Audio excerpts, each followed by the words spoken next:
Oh, hello, good people. It's Mr. Project here. Alright, today I'm here to talk about the Anunnaki. I'm here to talk about the kids of Anu. That's why they call the Anunnaki. Like umuntu, umntwana, ubuntu, ubuntwana. Right? So that's why they are called the Anunnaki, because they are kids of Anu. So I'm talking about these people or gods. They are called gods or semi-gods or demigods or something like that. Okay, so but they have one superior being who is called Anu, their father. So they are from a different planet. That planet is called Nibiru. So all this information we get it from the Sumerian texts, the Enuma Elish.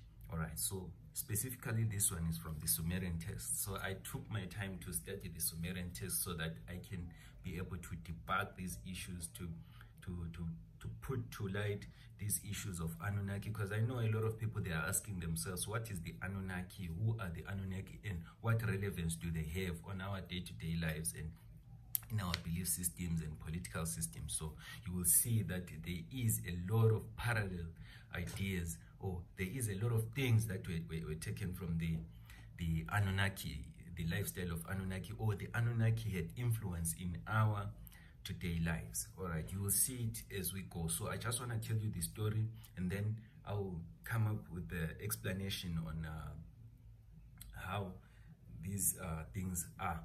All right. Okay, so I'll talk about Anu first. Anu is the father of these Anunnakis. Okay, he had kids like Enki, he had kids like Enlil, he had about 12 kids, but for now I'll only talk about maybe Enki and Enlil. All right, so these kids were given tasks. Okay, let me say Nibiru, the planet that they come from. Nibiru was burning. Nibiru was in its time of recycling itself. Like we know that from this Sumerian text that the world recycles itself in every 3,600 years, and it's called in Asha or something. So this global warming that we are seeing today, it's nothing new. It's not only contributed by human activities. It is natural. The earth or the planets revitalize themselves in every 3,600 years. So we are now in 2023. So which means you can subtract 2023 from 3,600, and then you can see the trajectory of the earth. You can then trace why the earth is becoming warmer and warmer as time goes.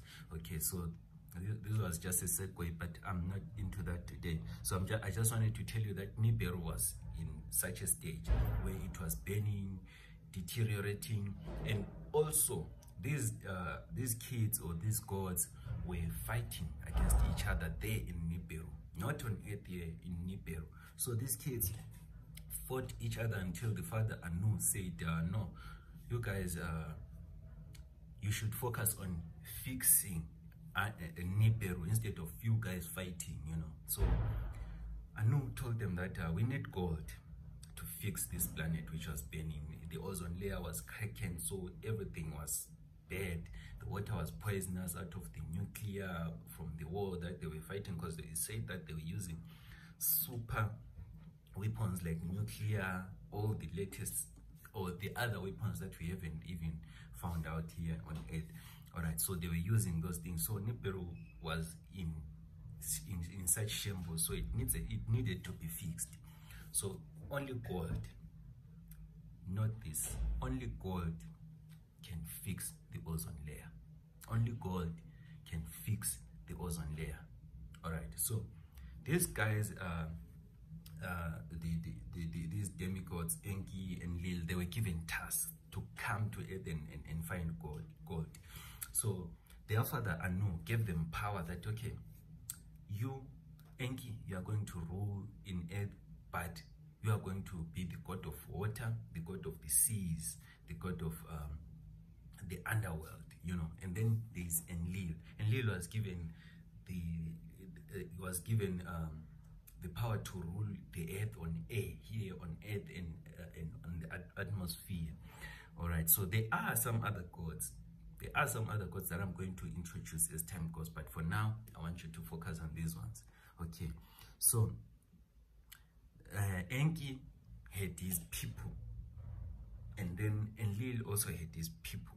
So these people were called the Ijijis, or the sub-gods, the Ijijis or the sub-gods. So these Ijijis were the ones who were supposed to work on earth to find gold. So you see all these things now, when these gods came here on earth, they wanted gold. So you can see now what significance does gold have on this earth. So these guys, when the Ijijis came to work on earth, they worked for some time, and they were complaining to their gods Enki and Enlil that no, this task is difficult here on earth. The gold is difficult to obtain. It takes time and it's really draining. So we need some help of some sort. Okay, so there was a meeting of the gods that was that was called. So all the children of Anu, Enki, Enlil, there is a lot of them. So I just want to focus on these two for now. All right. So in this meeting, the Ijijis stood up and complained that no, we cannot continue doing this work, doing these jobs on earth.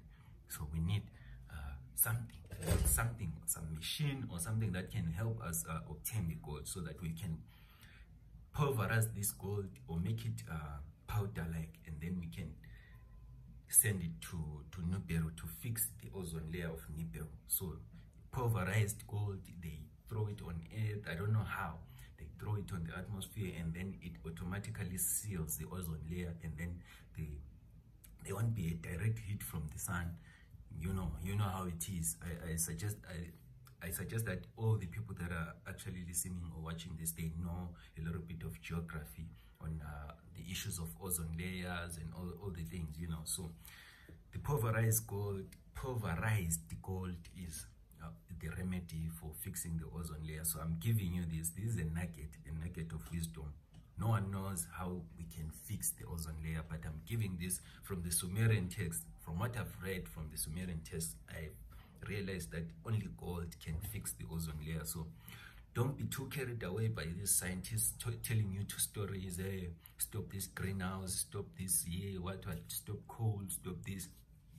It's not going to help anything. The earth is still going to revitalize itself in 3,600 years. So whatever we do on earth, it can only maybe speed it up, but it's going to happen, Okay, so when the Ijijis complained, it was clear that now these gods, Enlil, Enki, they had to find a plan to now fix this problem that they have with the Ijijis. Okay, so in the assembly of the gods, Enki, who is said in the Sumerian text that he was a scientist, he was a mathematician, he was a farmer, a scientist.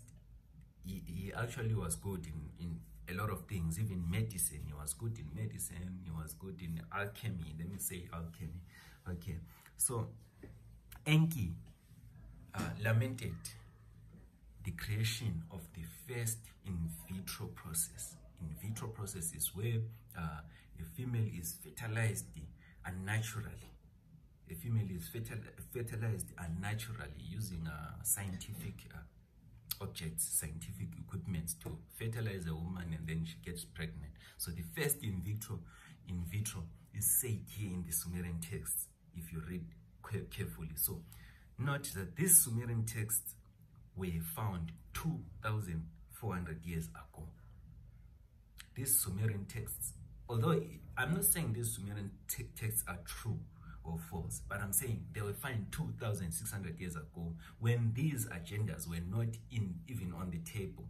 When these agendas were not even on the table, these Sumerian texts talked about such things. 2,400 years ago, no one knew about in vitro, but the Sumerian texts are talking about it.